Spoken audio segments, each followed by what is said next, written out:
Hello, everyone. I'm Elon Musk, and I'd like to share with you some of the fascinating moments I've witnessed in Washington. These experiences have shaped my perspective on policy and the future we're building together, and I'm excited to take you through them. I am standing in this overlit studio glare, watching Trump sinking into the interview chair like a man convinced the furniture exists solely to worship him, and I am already feeling the familiar pulse of irritation rising as he is clearing his throat. Preparing to unleash his latest festival of self-congratulation, the host is barely finishing a question about grocery prices when Trump is waving a dismissive hand, insisting everything is going down, down, down, as if the world is bending itself to his ego on command. And I'm catching myself staring at his expression,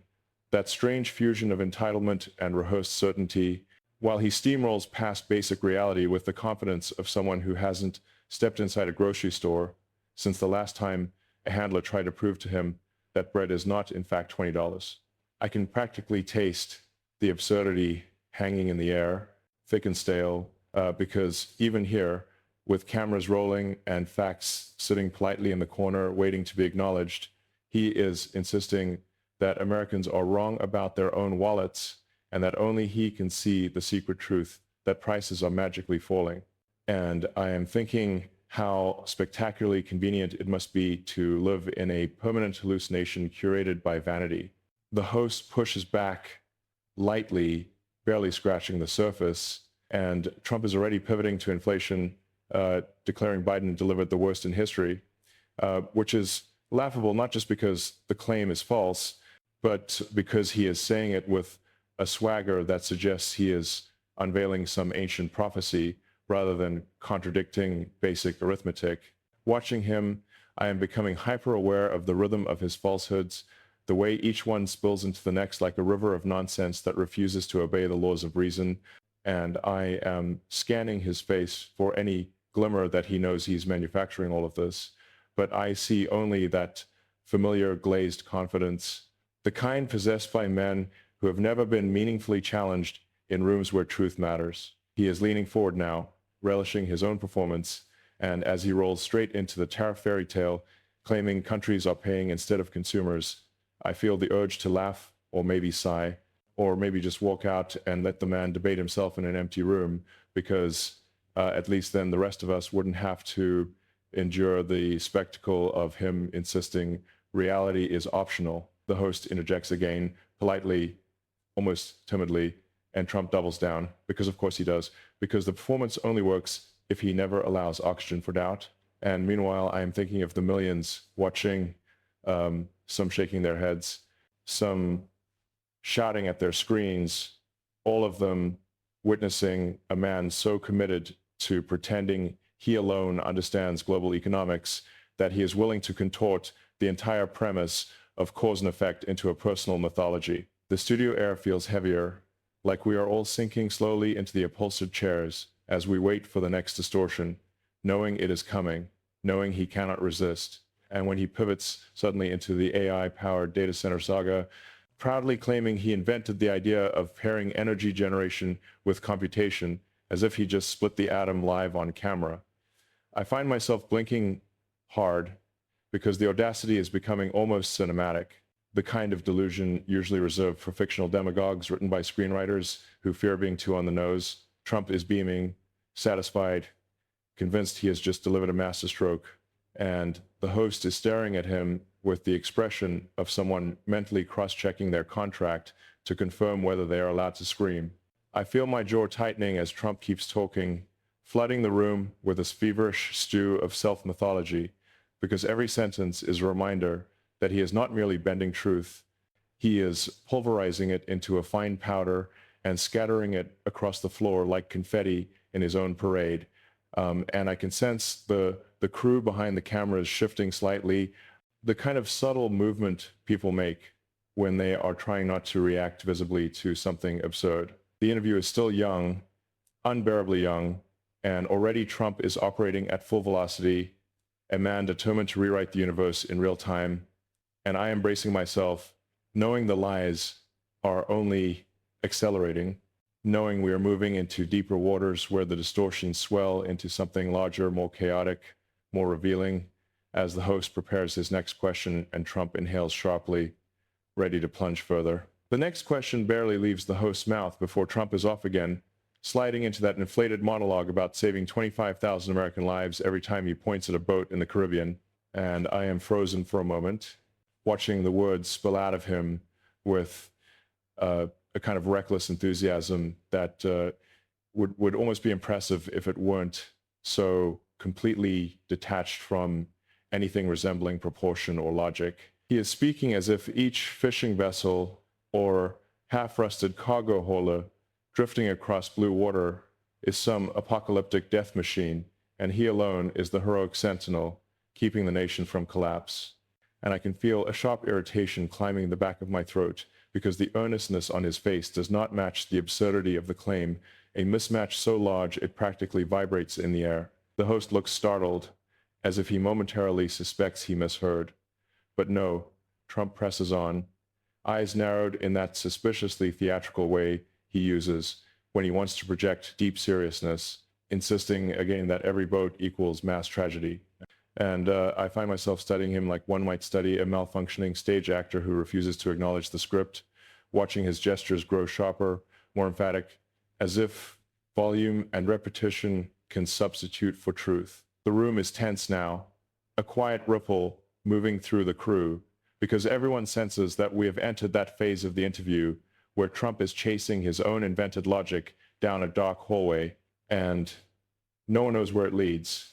though we all suspect it ends somewhere between exaggeration and complete fiction. He shifts suddenly to his global triumphs, waving a folded list like a talisman as he claims to have ended wars that were not his to end, some that never existed during his time in office, others that exist only in the vague cloud of his imagination, and he rattles off names of countries with the confidence of someone reciting restaurant orders rather than geopolitical conflicts. While I stand here silently marveling at the casualness with which he assigns himself credit for rewriting history, the host tries to interject gently, cautiously, like someone poking a wild animal with a stick, but Trump barrels forward, declaring he prevented catastrophes the world didn't know were threats until he labeled them. So, and I feel myself leaning back slightly, uncomfortable, not because the claims are shocking, but because they are delivered with such unshakable certainty that they momentarily distort the atmosphere around us. I catch a glimpse of a producer behind the lights, pinching the bridge of their nose, probably counting internally how many minutes remain, how many more narrative acrobatics Trump has prepared, and then the topic shifts again,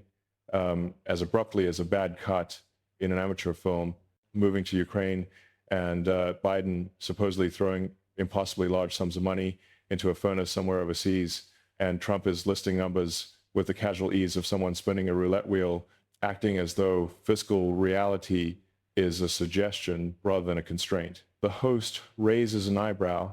a small flicker of resistance, but Trump's gaze stays fixed, unwavering, as if daring anyone to challenge him in his sovereign domain of improvised mathematics. And I feel the frustration simmering under my ribs because the spectacle is not new, not surprising, yet somehow more exhausting each time, like watching someone repaint the same cracked wall with colors they insist are invisible. He is leaning back now, satisfied with his performance, waiting for the next invitation to reshape the universe. And when the host drifts toward immigration policy and the shutdown, Trump's demeanor snaps back to that defensive bravado he wears like armor, launching into an accusation about Democrats demanding staggering sums for undocumented people, a number so inflated it practically floats off the floor. And I watch the host glance briefly at his notes, perhaps to confirm that reality still exists somewhere outside the studio. Trump continues, speaking faster, more intensely, as if the velocity alone will make the audience accept the premise, and I feel the air tightening again, the oxygen thinning, because we are approaching that familiar threshold where the interview stops resembling discourse and becomes an endurance test of how much distortion a listener can withstand. He breathes in, preparing to expand the fiction further, and the host opens his mouth to steer the conversation back toward solid ground, but Trump is already shifting his weight forward, primed for the next declaration. poised to push the boundaries of absurdity just a little farther as the lights burn brighter and the room leans in uneasily. The conversation tilts abruptly as the host brings up Trump's fixation on the Insurrection Act, and before the question even lands, Trump is straightening in his chair, puffing himself up with that familiar mix of grievance and grandeur, insisting he has every right to unleash troops into American cities. And I'm watching the transformation unfold like a slow-moving storm. The way his voice drops into that ominous register he seems to think conveys strength rather than insecurity. He starts lecturing the host on precedent, claiming presidents before him invoked this obscure statute dozens of times, tossing out the number 28 with theatrical precision. I feel a grim sort of amusement tug at my mouth because the certainty with which he delivers the claim is so absolute that for a fleeting second, even the lights seem to hesitate, unsure whether to obey the laws of truth or the laws of Trump. The host tries to counter gently, cautiously, pointing out the historical record, but Trump isn't listening. He is rushing ahead, framing himself as the rational commander thwarted only by weaklings and bureaucrats, painting portraits of imagined uprisings in cities he clearly hasn't walked through in years. And I can feel the exasperation spreading through me like a slow electrical current as I listen to him inflate the threat until it resembles some cinematic rebellion rather than everyday civil tension that requires leadership instead of fantasy. His hands are moving now, chopping through the air as he talks, the gestures sharp, exaggerated, almost desperate, and I study the way he leans toward the host, trying to physically impose the narrative through proximity. The crew shifts again,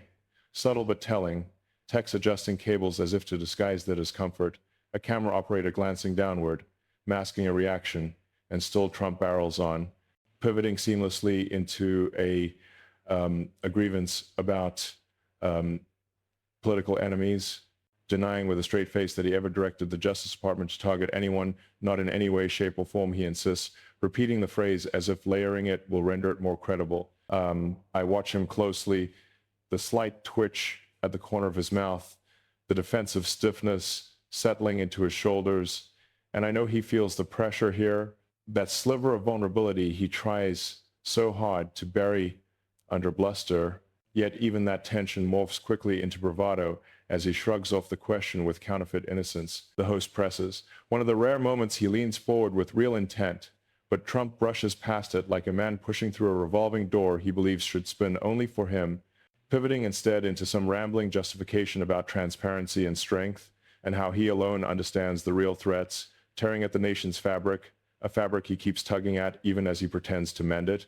The air feels heavier now, saturated with the weight of contradictions he's stacking like unstable furniture, and the studio seems to grow smaller around him, as if his narrative is crowding out physical space, forcing us all into a corner carved by ego and improvisation. The host exhales quietly, perhaps gathering his resolve to steer this runaway conversation back towards something grounded, but Trump is already preparing the next leap, swallowing a breath with the practiced rhythm of a man who refuses to let silence intrude, for fear it might give truth a moment to surface, and I brace myself again, sensing we are inching toward another escalation, another twist in his self-spun mythology as the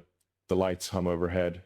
and he readies his next declaration. The host pivots back to the heart of the interview, attempting once more to land on neutral ground, but Trump seizes the pause like a springboard, launching into a sprawling justification of his behavior as if the entire nation is sitting cross-legged at his feet, waiting for enlightenment. And I feel that familiar burn of impatience tightening in my chest because he is now describing himself not just as a misunderstood leader, but as some kind of lone guardian standing between civilization and collapse. He is rambling about courage, vision, strength, all the usual self-portraits he paints in broad, gaudy strokes. And as he goes on, I catch myself glancing at the monitors, watching the live feed framed in that harsh studio light where every twitch, every smirk, every dramatic pause becomes magnified into something almost surreal. He insists again that what he does is necessary, that no one else is tough enough, that he alone sees patterns invisible to lesser minds,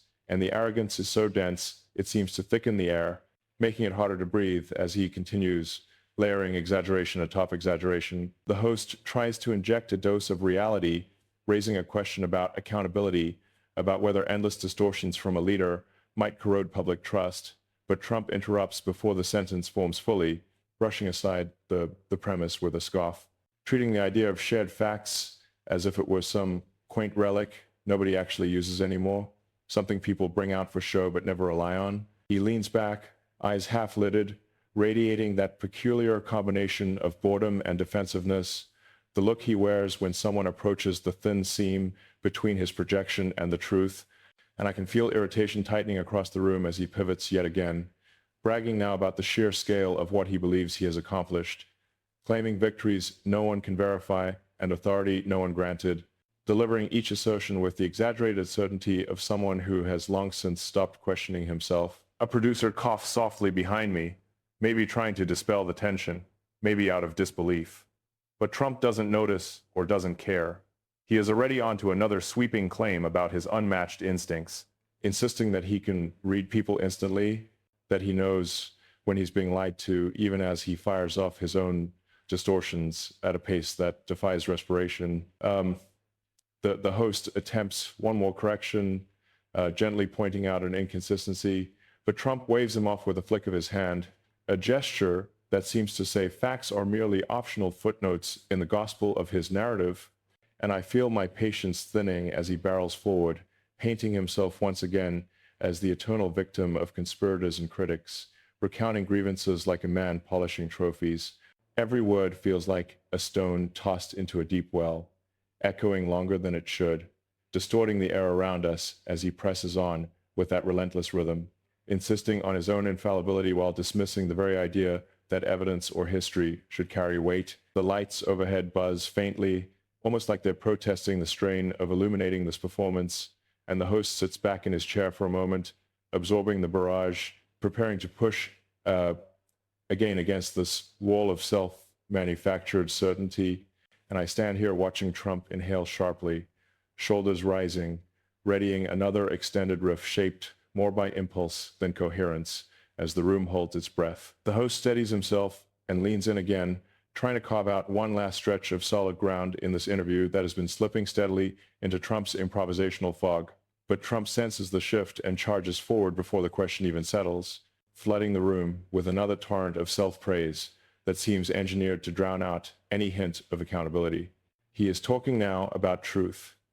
of all things, framing himself as a beacon of honesty in a world unworthy of his clarity. And I feel an involuntary laugh lodge somewhere in my chest, because the contrast between his words and the reality unfolding in real time is so stark it's practically blinding. He complains about being misunderstood, mistreated, misquoted, presenting himself as a martyr of accuracy, even as he casually discards the very concept of verifiable facts. And I can see the host tense slightly, jaw tightening, the subtle tells of someone trying to maintain composure while navigating a maze built from contradictions. Trump continues, unbothered, describing his interview performance as courageous, insisting the public is tired of weakness and wants leaders who speak boldly even when others can't handle it. And I feel my irritation sharpening again, because boldness without grounding is just noise, and he is spraying that noise across the studio as if it were confetti marking some victory parade only he can see. He pivots suddenly, drifting into a lament about loyalty, complaining that people do not appreciate his sacrifices, that critics distort his intentions, that journalists twist his words, and the irony is so dense it almost warps the lighting, pulling the whole set into a strange gravity well where he alone is centered. The host pushes back gently, pointing out that repeated inaccuracies from a national figure create confusion, erode trust, weaken the civic fabric, but Trump waves it off instantly, telling him the real problem is people being too sensitive, too fragile, too unwilling to accept his version of events. And I feel my patience thinning further, because he is now speaking with the certainty of a man who believes perception is reality, so long as he can shout the perception loudly enough. He sits forward, hands clasping theatrically, as he insists that only he understands the country's pulse, only he can decode its anxieties, only he can articulate its frustrations, and the self-importance is so overwhelming it almost feels like the interview lights dim slightly under its weight. A sound engineer shifts behind a camera, shoulders lifting in a silent sigh, and I can feel the room's energy bending again as Trump rolls onward, unhindered by logic or resistance, building his narrative brick by self-flattering brick. The host tries one last time to pin him to something concrete. A simple question about responsibility, about whether a leader should correct misinformation once it's shown to be false. But Trump smiles that thin, dismissive smile, the kind he uses when he wants to signal superiority without engaging substance. And he launches into yet another monologue about strength, dominance, influence, circling the same themes like a man pacing the perimeter of his own ego. The air feels taut now, stretched to its limit. And as he continues speaking, layering bravado atop bravado, I can sense the interview reaching that precarious edge where even the cameras seem reluctant to record more, yet Trump keeps pushing, inhaling deeply, sharpening his posture, ready to unleash another sprawling self-defense, as if the truth itself is something he can outrun simply by talking faster, louder, longer, while the host prepares reluctantly for whatever comes next, and the room holds still in uneasy anticipation.